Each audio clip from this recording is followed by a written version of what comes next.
Okay, so here is the best way on how to connect Clash Royale on Google Play. So make sure you watch this tutorial till the end to exactly know what to do. So it's very easy and simple to connect Clash Royale to your Google Play. So what you have to do is just simply press on these three horizontal lines under the gems.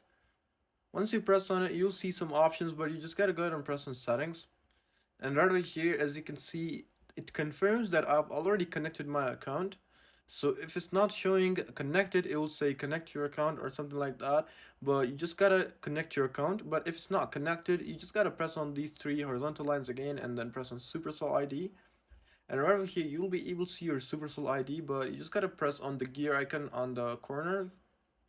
So once you press on it here, as you can see that you will be able to see your logged in and switch account option. So we don't want to switch account, we just want to connect our Clash Royale to Google Play.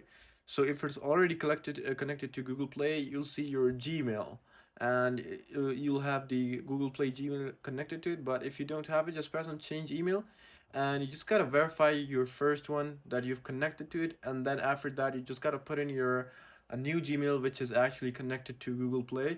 Once you have done this, they'll just need to confirm it, and after that, you're successfully connected to Google Play. So yeah, this is it. I hope this tutorial actually helped you out. I'll see you